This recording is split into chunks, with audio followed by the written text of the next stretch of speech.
and welcome to the Heart Leader podcast, where heart and mind align. I am your host, Amber, and today I have with me Austin, my co-host, our co-host, and we are here to wrap up this fun and fabulous month of compassion, where we have worked out those compassion skills with the Compassion Calisthenics. We're going to review the tool that we've had in flow and motion this month, just talking about some of it. And then Austin and I will share some of our experiences around compassion, because this month we've traveled a lot and we've had an opportunity to really work out our own compassion in that flow, because nothing gives you a chance to work out compassion like being among a bunch of individuals that you don't know in a very highly stressful situation like traveling. So, Austin? Yes. Should we start with the tool? Yes. All right. And that's part of why I have my laptop here, is just so we can kind of flow through. We pretty well know the tool, but we want to make sure if there's any little things in there that we want to highly cover, that we don't miss it. So absolutely nothing wrong with specificity. Exactly. In the tool, we start with the definition of compassion. And we do this for a couple reasons. One, we have an amazing team member on the Swivera team who came forward and told us that, look, sometimes it's just really helpful to start at the beginning and give a common definition so we're all on the same page. So the lovely Linda really kind of made us go, oh yeah, of course, having a common language is so important. So starting with that base definition. But with compassion, it's really important, because even in the field of psychology and counseling and coaching, compassion is defined differently among all of the different fields and even within each field. So having a standard starting point for what compassion means in language, so we know where we're starting from, I think it's really important, because what compassion means to me might not be what compassion means to you. Yes. And so the definition we utilized is like a 4-part definition. And although we do have a step 1 in our Compassion Calisthenics for the actual workout, to me, what I found as I went through this month, and we were kind of practicing what we were telling other people that they could utilize to practice too, was that it actually started with understanding the definition. And we were talking about this a little bit, and I have it actually pulled up so that I don't misstate as we were saying. Absolutely. But the definition starts out, and the very first step in the definition is to have an awareness of your own suffering or the suffering of others. That's the first part of the definition. And the reason I found that was so valuable for me is it's about being in the present moment. You can't have awareness that somebody or something is suffering, even yourself, if you're not in the present moment. If you're thinking ahead or you're thinking back about how something just happened, and again, like traveling, so easy to get out of the present moment. So if we're constantly facing that I'm ahead or I'm looking back, or I'm ahead or I'm looking back, then it would be very hard for like me to know if you're in any way suffering, or for me to even realize like, man, my feet hurt. I'm suffering right now. I need to do something about it. So there's that whole compassion being an outcome of being present, but being present being an outcome of exercising compassion. Absolutely. I think it's a great point. I'm going to take it a little step further too.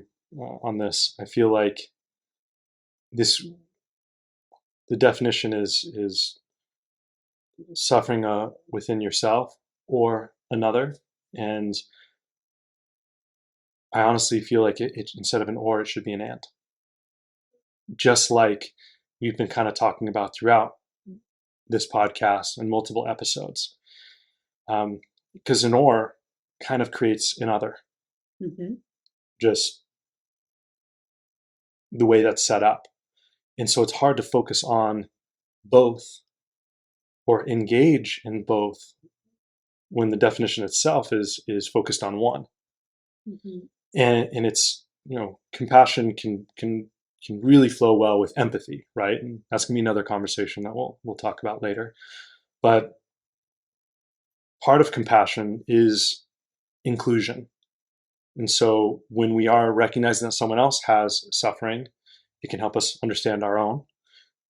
And if we can understand our own suffering, that can help us understand another's. And so that creates a connection. It creates that oneness. It creates that unity.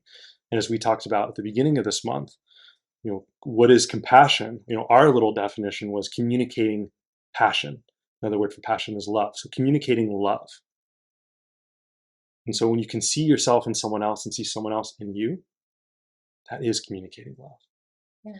Your suffering is my suffering. Mm-hmm. My suffering is your suffering. Exactly. And so even if I have the most amazing life, if you're suffering, that impacts me. Exactly. And so, very well said.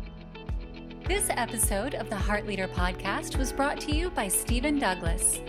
Stephen Douglas is one of the nation's leading boutique search and interim resources firms and has been recognized as a leader in identifying and providing access to top talent for clients since 1984. Whether it's a company preparing to go to the next level or a candidate looking for better opportunities, Stephen Douglas keeps the focus on the needs of the people they serve. They specialize in connecting the right talent to a company's needs, while also understanding what the market demands.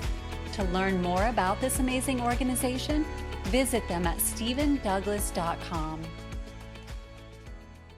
And I feel like that moves us to that second phase, which is that sympathy or concern for another person's or yourself and yourself. And yourself, nice. For anything, any suffering that is occurring. Mm-hmm.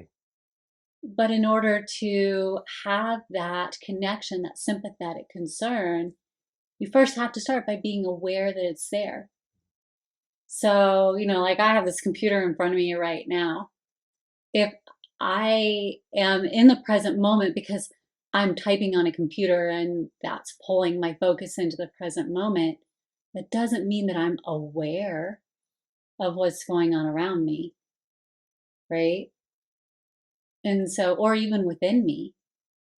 Actually, half the time it does the exact opposite. It pulls all of my focus from everything else, all of my awareness. And suddenly I'm not aware of myself or you and anything other outside that is a living entity that may need my focus in the moment. Mm-hmm. And so to me, that was another real oh, okay, yeah, so I'm diving into this definition. And as you had brought up on another podcast, if I'm sitting in the question, I'm really taking time, and in this case, it's not a question, it's a definition. Mm-hmm. I'm truly sitting in the definition, and I'm asking myself, okay, I'm starting with an awareness of the suffering of myself and others. And then I have a sympathetic concern for that. Well, first, I have to be present enough, and then I have to have enough focus that isn't directed in the present moment to something that is not living and connected and conscious. Right? Hard to be sympathetic for a computer. Right. If it falls and shatters on the ground, I might have a little bit of an emotional suffering because now I have to buy a new laptop, but the laptop doesn't care. Yeah. At least not to my knowledge. Mm-hmm. So I think that I feel very much that that was an important part for me. Right. Or when it's being slow, it doesn't care that you Yeah, that you want it to be fast. No. And then a desire to ease that suffering. Yeah. So even if you do the first 2 steps, Mm-hmm. you have an awareness and you have a sympathetic concern. What are you going to do about it? Mm-hmm. I think that's another key. And many of us get frozen in that point. Like, okay, I am aware and I am concerned, but I can't do anything about it. And then we freeze. Mm-hmm. Can't do anything about it for myself. I can't do anything about it for you. So instead, I'm going to do nothing. You have what I call a super skill. And I tell you about it and I thank you for it all the time. What is your super skill? Really crisp high fives. You are really good at those. You listen to me. You don't attempt to solve everything for me. What? Huh? No, really, it's when I'm navigating through something, Mm-hmm. you gift me the space of actually sitting and listening and hearing me through without feeling a need to do something to fix it in that moment. Not always. He's like smiling because he's like, not every time. Yeah, it took me a while to, that was it, naturally. And I would say we've had this conversation about, um, I think just, I don't mean to generalize, but in some ways, men desire to fix things. And it's just a natural inclination to like want to solve want to be the solution. Um, and, uh, and I think that's pretty habitual. And so, yeah, it took a little bit to get there, for sure. A lot of practice, a lot of ego balancing, because what guy doesn't want to step in and be a solution for the one they love? I mean, that's like, that's a romantic thought and feeling, and it's like, oh, I just want to swoop in and be there for my love, which is a beautiful thing in and of itself, right? But it's no longer beautiful if that's not what's being asked. Then it becomes ego driven, and it doesn't actually. Then we're actually creating a problem, not solving one. So it becomes the exact opposite of the desire behind it. So being able to pull back, be present, connect, and hear what's being said. In many ways, it's actually offering an opportunity for you to find your solution. Yes. Just to be a mirror, to hold space, to hear it out loud. Because oftentimes it is one thing in our head, but when we say it out loud, that's when it can kind of become that, they talk about brainstorm, but we always talk about heart storms. So it's like a natural heart storm to kind of hear yourself and flow through it. And also emotionally, allowing that space to not just get over it, but actually get through that and talking about it. And there's so many different ways to do that. But let's just say in this situation, just talking it through, that may be exactly what you need. And that is in and of itself a solution to the problem that you were seeking. And so instead of me placing what I feel like the solution could be, listening and understanding that you talking actually is the solution that you are seeking. That is compassion in motion, right? Exactly. That's me recognizing the suffering in you and the suffering in me because you're suffering. And then me adding a solution is only going to create more suffering, Yes. which then creates more suffering for me. So it becomes the opposite. So really pulling back, being present, holding space, and allowing the solution to unfold. Yes. Which gets into the last Mhm. movement or responsiveness or an action to help remove that suffering. Right. And so instead of being frozen, it doesn't have to be that heroic act. Mhm. The most heroic act you made was getting out of that ego space of my suffering being, even though it was your suffering because it's shared, it wasn't about you. It was, how can I be there for you, for me, so that I can alleviate both of our suffering. Right. And so that required you to take a full step back, change behaviors, and then step back in and be like, okay, this is a small action, or it seems small compared to what you had been trained Mhm. would be the more da-da action to take, right?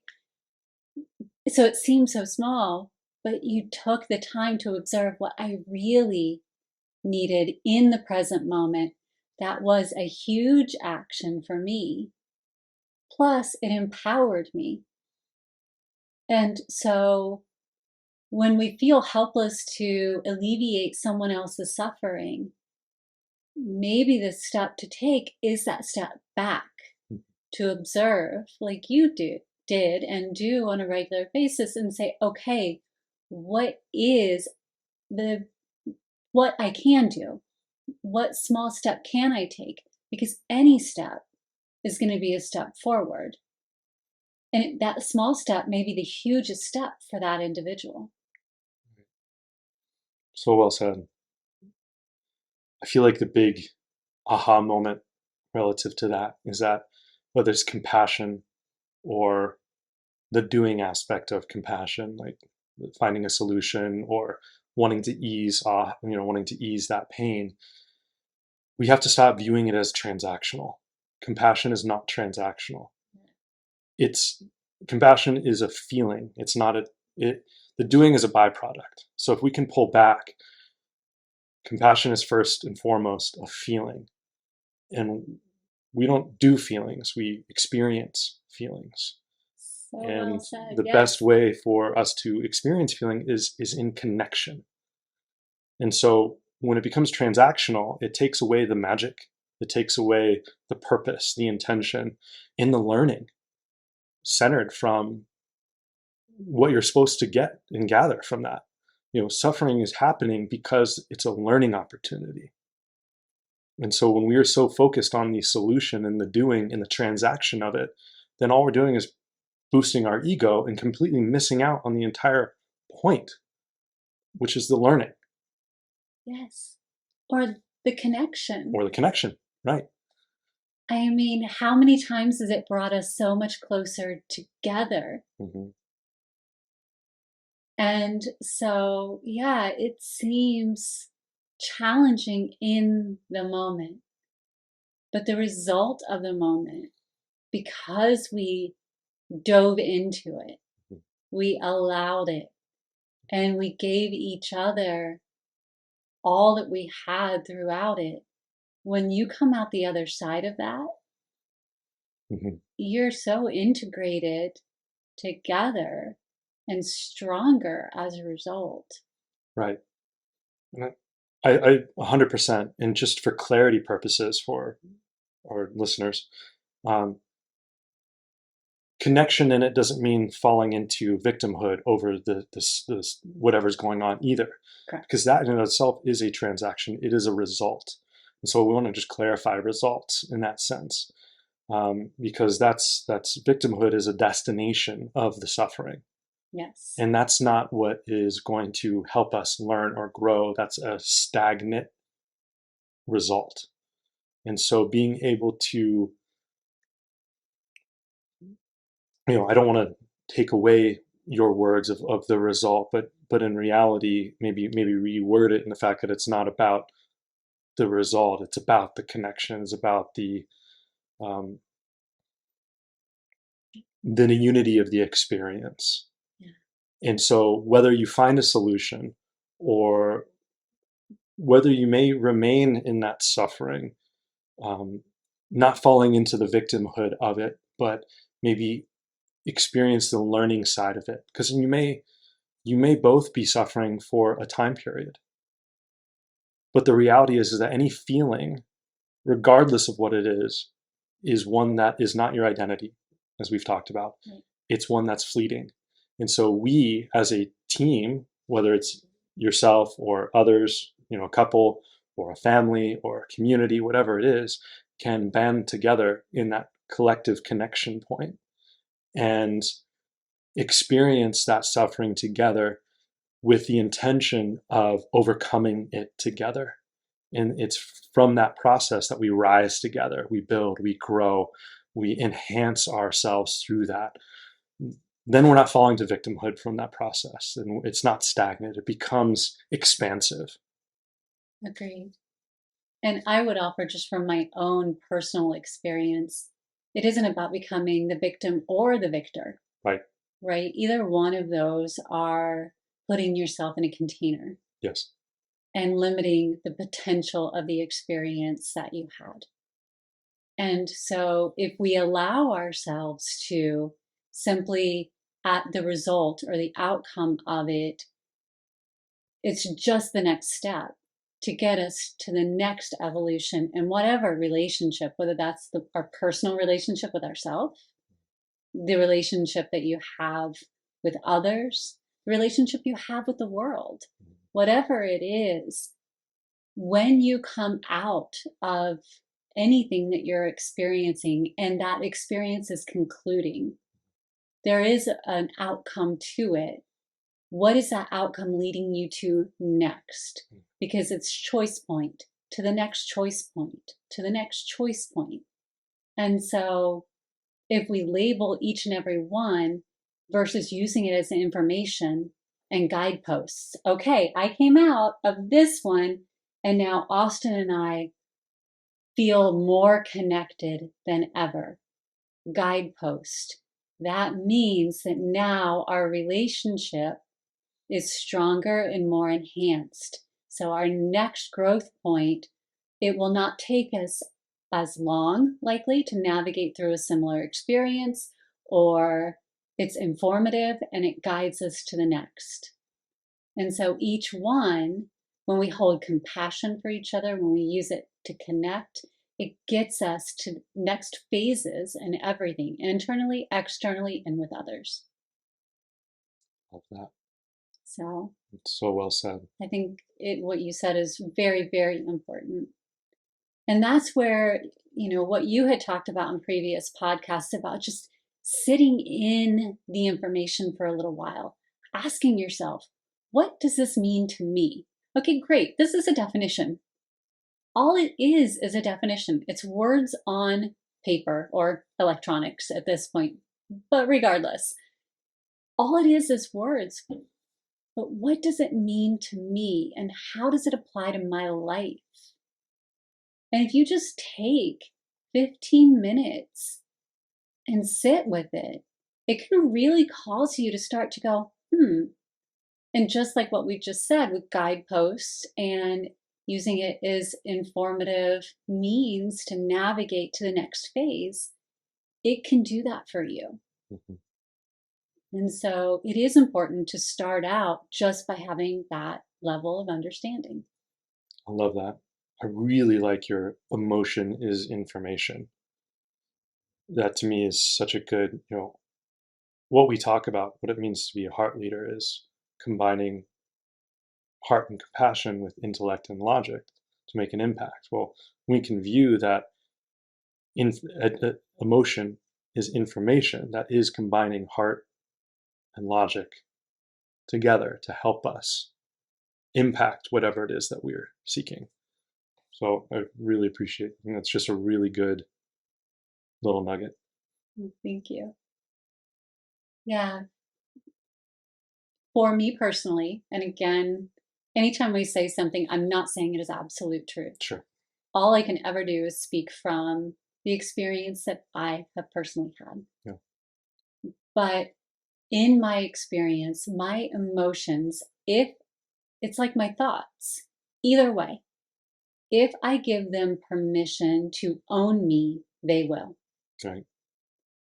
If I instead utilize them as tools to guide me in the creation of my experience, then it's like having the paints, the paintbrush, the canvas, they're my tools. And just like if you're creating a painting and you're sparked with this creative insight, each brushstroke leads you to the next brushstroke. If you're an artist, I don't care what your art is. If you're not painting, there's just something in you when you're creating. You know you're not going to get to the next step of the creation until the step you're on leads you to it. And that's the same with your thoughts and your emotions. As you're experiencing them, they're like your brushes and your paints and whatever medium you use to create, they're informing you of the next step.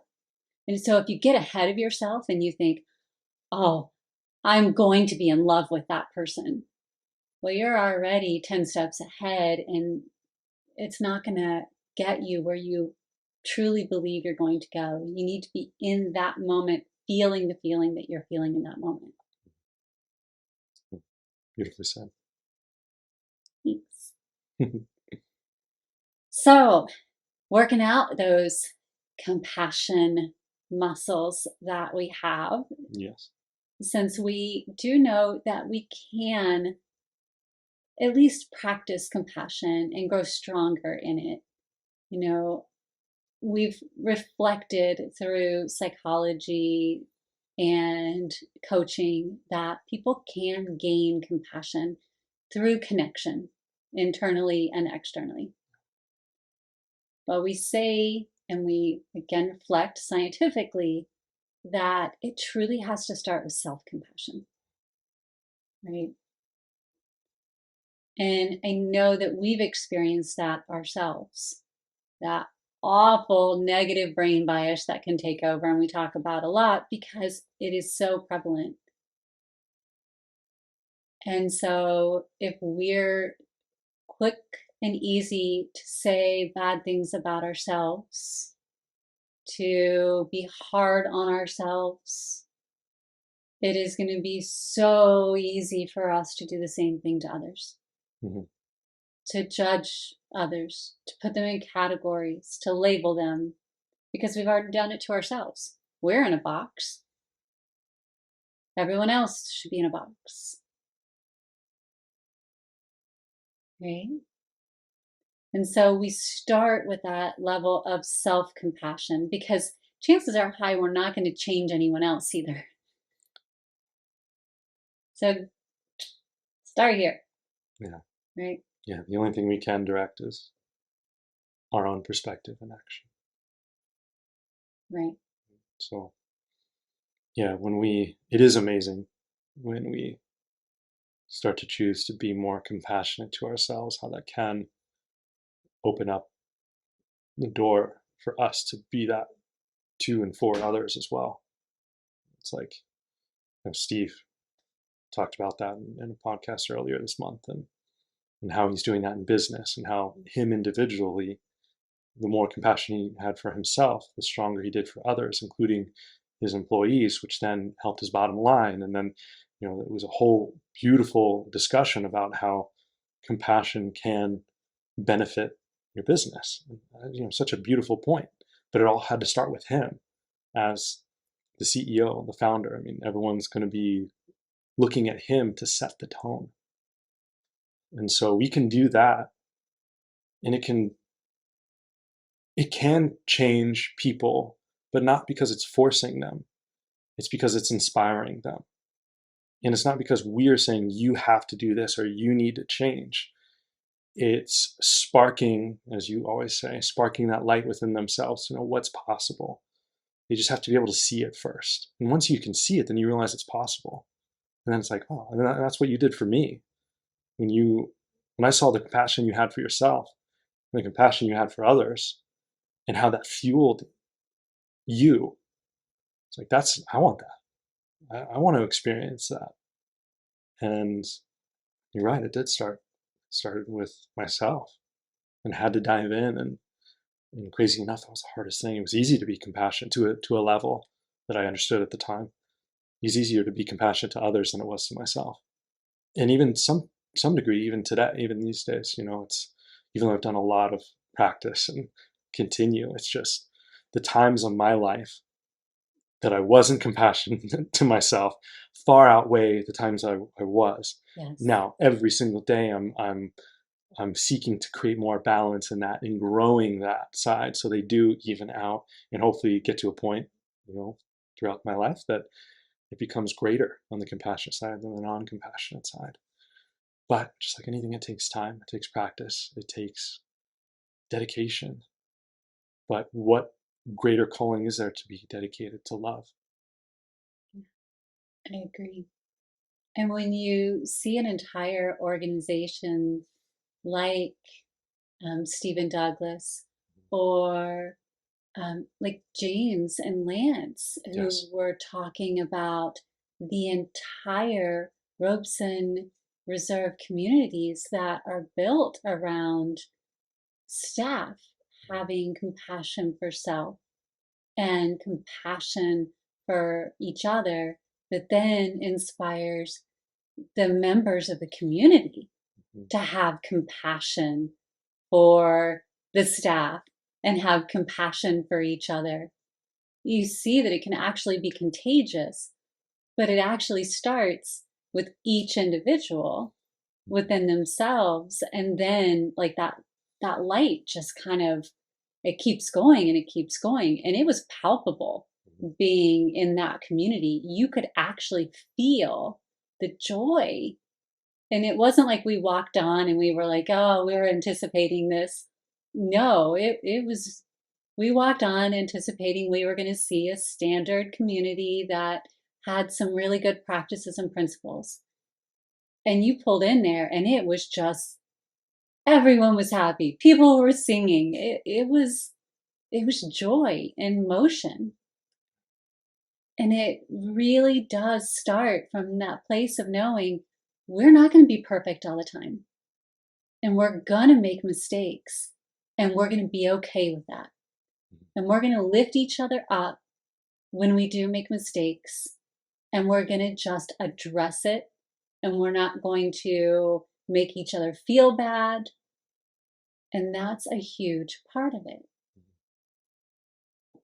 Yeah. We're going to lift each other up because I choose to lift myself up. Yes. I know how to do it because I've worked this out. Mm-hmm. Yeah. And it's amazing. We see this in business, as James and Lance were talking.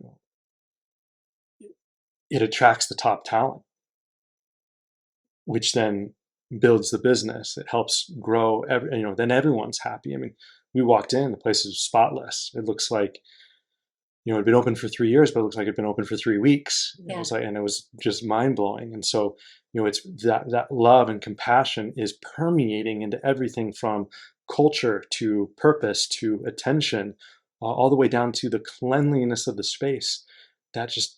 You just want to be, everything you look at, everyone you look at, there's just this happiness and this love and this feeling of united connection that is just infused into the space, because that's what everyone is choosing to be, and therefore their actions reflect it.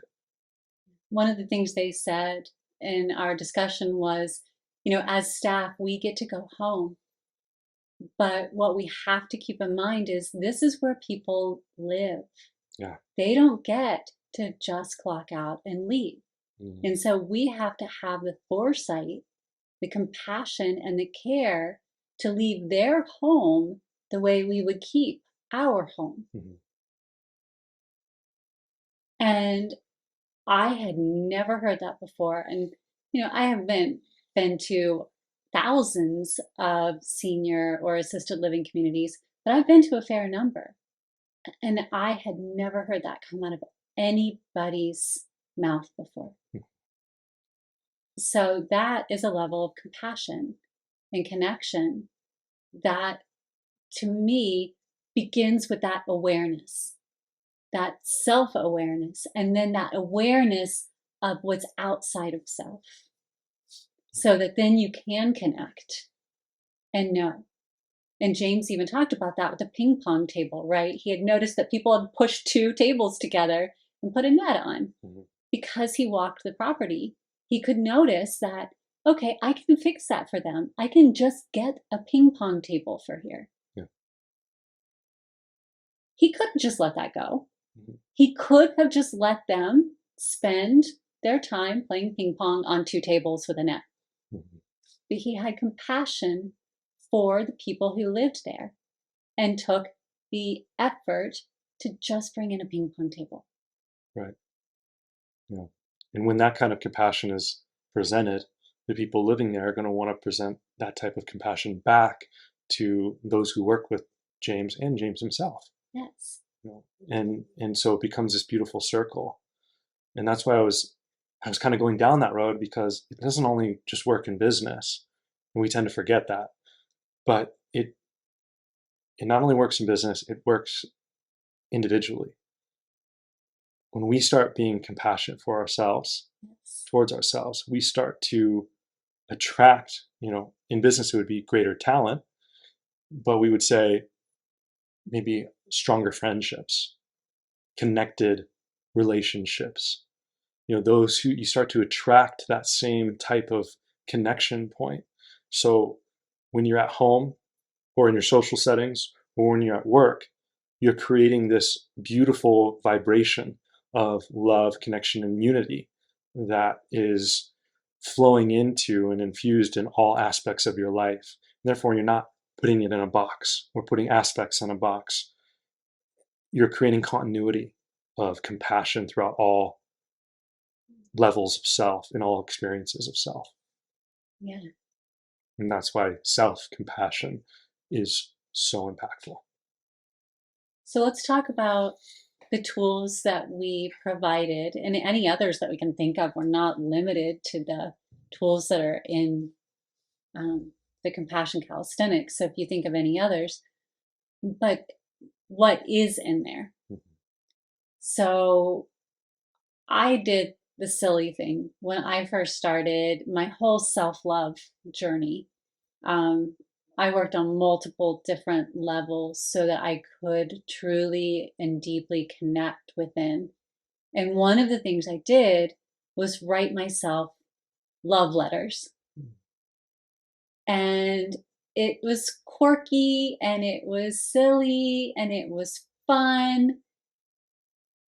And it caused me to not be so serious about it. But it also allowed me to truly recognize where I had things that were going on in my life, but the strength that I had to make it through, and the compassion and the care that I had for where it originated and how I could move through it. As we always say, not get over it, but actually move through it, and move through it with love for myself. And so it was really nice to write these letters because I could get it down on paper and I could see it reflected back to me. Plus, I could track my progress. I could literally see as I wrote myself these letters, how when I first started out, it was like, this is silly, but oh, I love myself. And even though I am navigating through this challenging time that wasn't created by me, because of course it wasn't my fault. I didn't do this. Of course I didn't. I can still find the strength within. I will champion on. And then slowly, as I wrote myself those amazing love letters, it was like, I see how I co-created this experience and the role I played and where I have the opportunity to grow. And here's my commitment to myself to grow in these ways. I am strong. I can navigate this. I will do this. And so the letters just kept growing and growing. So as I grew, they grew, and I could see my journey. And so it was a wonderful path that way. So that's why that one was included. Yeah, it's beautiful. And for some people, that's just not, it's not their thing. And I totally get it. And so the other thing you can do is just keep a compassion journal, right? Journaling can often be more in alignment.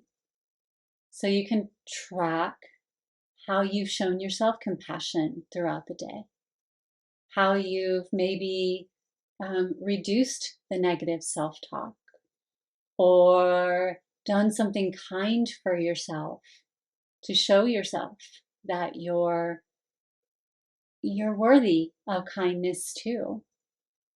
All of those things, because it is easy to start getting really down on yourself, to start thinking, well, everyone else is worth it.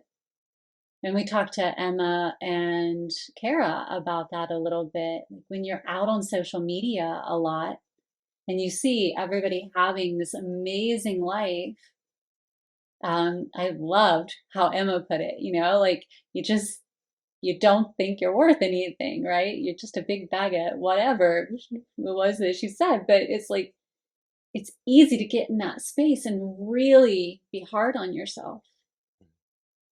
But it isn't about what you buy. You can gift yourself little things like an hour off of social media to just be with you and maybe take a walk in nature to reconnect with yourself. And to your point that you were showing as you matured in your ability to write to yourself, you started to also take responsibility. And part of compassion, in my experience, is taking responsibility. And so, although we might go onto social media and see those things and feel those things, well, we are because we chose to do it. And so, until we can make another choice, we can't be a victim of what we're experiencing on social media in terms of like feeling like I'm not enough, when we're the ones who are making that choice to do that. So that's what I love, what you're beautifully saying and positioning is like, the reason why it's compassion is because we're choosing to say, okay, well, if I am the common denominator in everything that I do, why don't I choose something that's actually going to benefit me? That is an incredible form of self-compassion, is choosing another thing to lift myself up instead of put myself down. Yes. So I am in turn easing my own suffering by choosing something that enhances my way of life. Yes, 100%. And one of those things that we can do so easily is reduce that negative self-talk. Yeah, absolutely. I mean, we have a tool that you so beautifully aligned a partnership with these amazing individuals. You want to kind of share a little bit about that again for anyone who may not have heard about it yet? Yeah, any new listeners or self-pause. Jaden and Jill are just spectacular. They are such kind-hearted individuals, and they started this app, Self-Pause, for their own purposes, which I actually love. Not from a selfish standpoint, but from a standpoint of, hey, I'm not finding what I need out there, so we're going to create it for ourselves. And then in return, this can actually be helpful to others. I loved that. And so they're creating this, it's affirmations. I still get one every day. Happen at 12 o'clock every day. I get a little notification just saying some I am statement in some way, shape, or form that is positive. And it brightens my day every single day. I love it. So just something like that. It's a great tool. I mean, it's beautiful. I mean, it's amazing that they gift so much because it's free. But the premium side, you can just do so much more. And we do have, they've been fortunate to gift everyone in our community 2 free months. So, our description below can share all those details. I'm not going to dive into that, but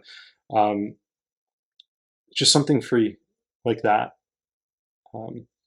And honestly, that can help you train yourself to have positive self-talk, because in the essence, that is free too. It is forever free. Your own positive self-talk. It's incredible what it can do. I mean, we see the difference in sports. We see the difference in business. And it's like we know it, but we're not willing to dedicate ourselves to actually do it. I know I've struggled with that for a long time as being a competitive athlete. And even though I knew it, I still would fall back into my old patterns until I really recognized that it was the same effort either way. Just one was beneficial and one wasn't. Yeah. So why not choose the one that's beneficial and stay on that route? Literally the same amount of effort. Yeah. And especially when you have tools that can make it even easier. Yeah. I mean, with self-pause, there are pre-recorded ones, Mm-hmm. or you can record your own and listen to them. Yeah. So it does make it easier, and it does that interruption of the thought pattern. So going back to what I was saying about, you can I could either let my thoughts and emotions drive me, or I could use them as tools. This is empowering us to choose the tool instead of it being like, here's what's being thrown at you. So then we're just choosing what we desire to use to create our life. And if somehow a bunch of tools that we didn't ask for, a bunch of thoughts that just came flooding in that we're not even sure where they came from, come flooding into our brain, you use something like self-pause to interrupt that, to not let it just start cycling and feel like you're helpless. We're not helpless. We can do something to stop it. If not change it, at least stop the pattern long enough to make a different choice. So well said. And, honestly, if you like social media, then change your behavior on it, right? Yeah. I mean, the algorithm is set to have you look at what you're clicking. Mm-hmm. Might only be once you clicked it and they'll give you a bunch of it, but you've at least. But over time, yeah, I mean, you're going to train it. There's I know I've seen it. There's a ton on social media about positive affirmations. Yes. And positive self-talk, personal growth. There are so many self-help channels, videos, audio. I mean, you name it, it's a plethora. It is not hiding with some locked key that you have to figure out. No, it is freely available right there. And so if you do like the medium of something like social media, change the way you interact with it and create a benefit instead of pulling yourself down. Spend that hour consuming something that's going to lift you up. Yes, I love that. So once we get to the point where we feel like we have at least gotten accustomed to having self-compassion, the next thing we recommend in the tool isn't to just go out and start practicing giving compassion to others. We put another step in there, and that's receiving compassion first. And that's because, at least in my view, it's really challenging to receive without giving something, and it's really challenging to give without receiving something. There's a balance that starts. But when we practice receiving first, often that's the more challenging thing sometimes. Individuals, it's a little easier to give something, but it's a little more challenging to allow it to come inward. So when we can focus and practice receiving by being present and sharing in a compassionate exchange, and then allowing someone to show us compassion and help us and not turning it away, which I know, again, I often accepting help was a challenge for me because I was raised And I thank my parents for this often because it has helped contribute to who I am. But I was very much raised in a very independent, take care of yourself. You don't need to be reliant on anyone else. You can do this kind of approach. But the counterbalance to that was then I didn't learn how to accept help very well, not even when I needed it. And so as I learned compassion for myself, I also had to learn how to receive help and compassion from others. Mm. And so noticing when somebody is being compassionate and not turning that away, not saying, no, thank you, I've got this, but being willing to take it and then give gratitude for it. Because then we learn how to give it. We can't give what we've never received. And so there's that whole exchange too. Yeah. It's well said. That's such a great point about we can't give it unless we've received it. That's why the more love we give to ourselves, then the more love we receive from ourselves, the more love we can give to others. So it's like we are becoming, as you say, independently dependent. Yeah. And that's what I love about even just when you look at it from a kind of a bigger view in terms of like, okay, well, how does that work practically? Well, our relationship, we talk about this all the time. And one of the last ones, transparency, we talked about, I don't need you, but when we're together, we enhance each other. Yes. So that's the very essence of what I feel like you're talking about. Is like, that's it in action in terms of a relationship. But what about the relationship with yourself? Yeah. And that's what I feel like you're diving into beautifully here.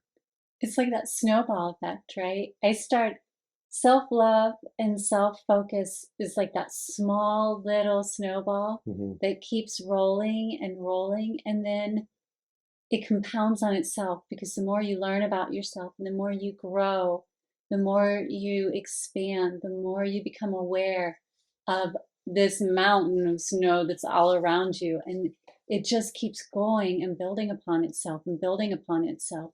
And suddenly, before you know it, you're like this huge, huge ball that just cannot be stopped, and you are on your way.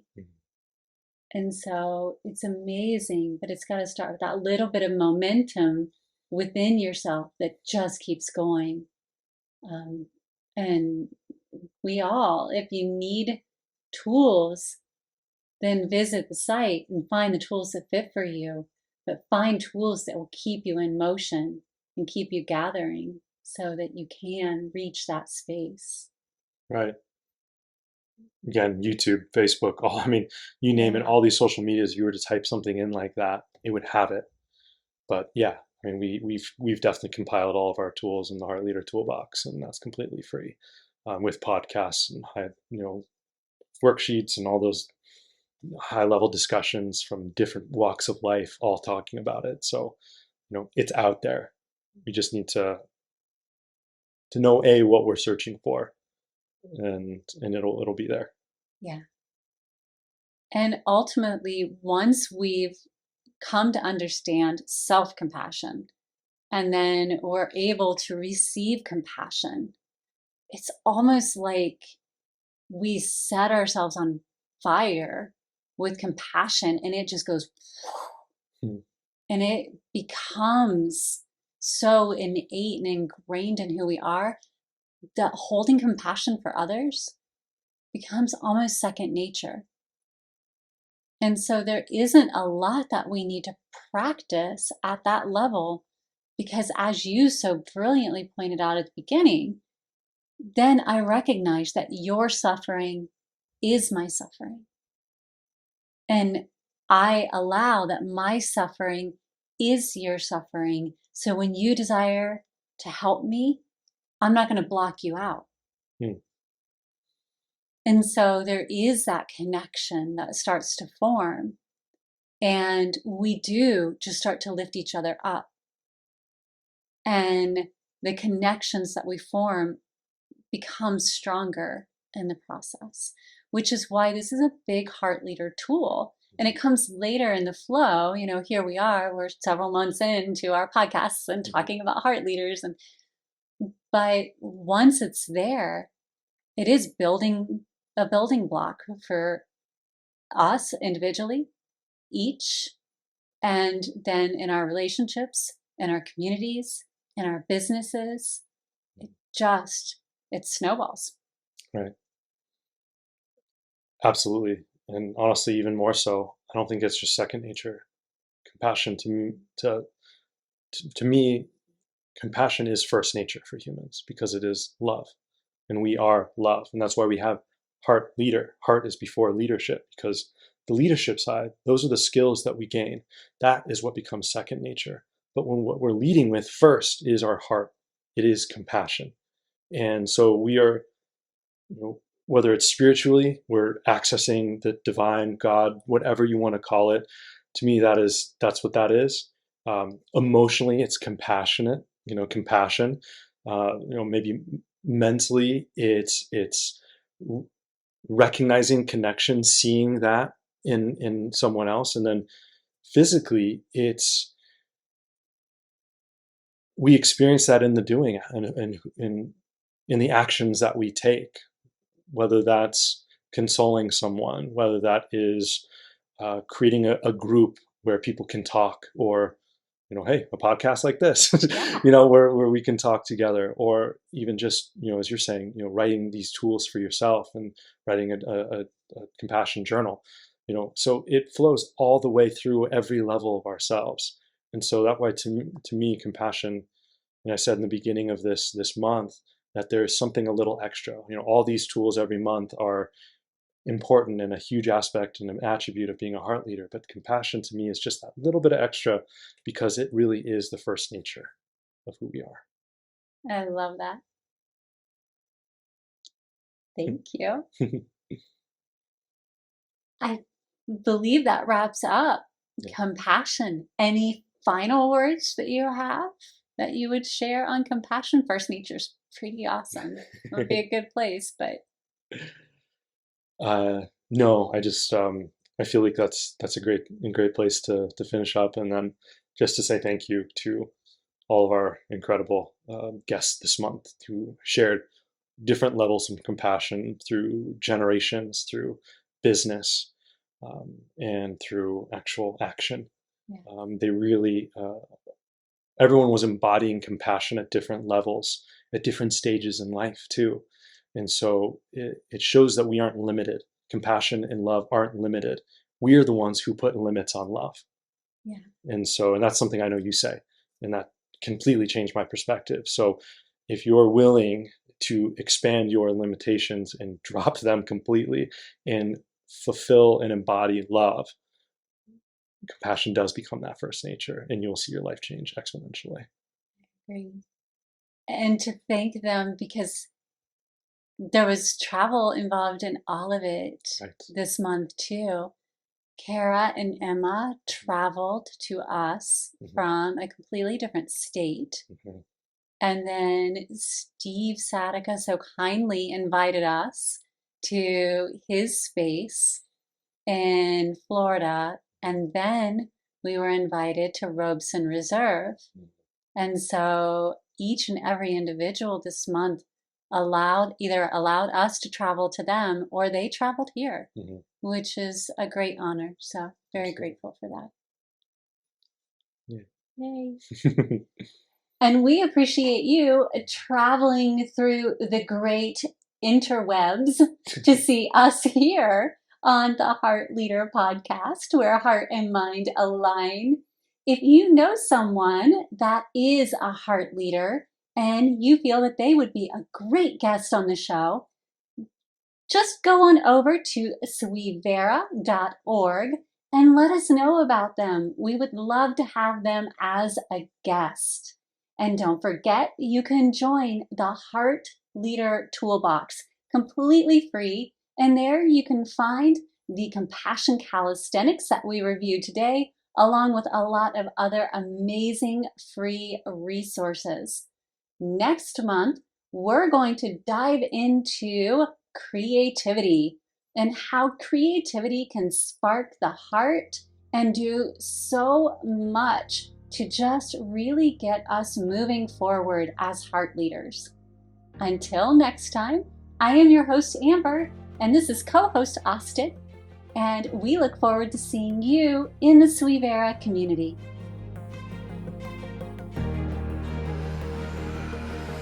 You've been listening to the Heart Leader Podcast with your host, Amber, where heart and mind align. Tune in weekly as we take a deeper dive into what it means to be a heart leader. Ready to take the next step? Join us and over 1 million people worldwide who've united in creating this global movement of love. Become a heart leader for today and tomorrow. Learn more and connect with us at suivera.org.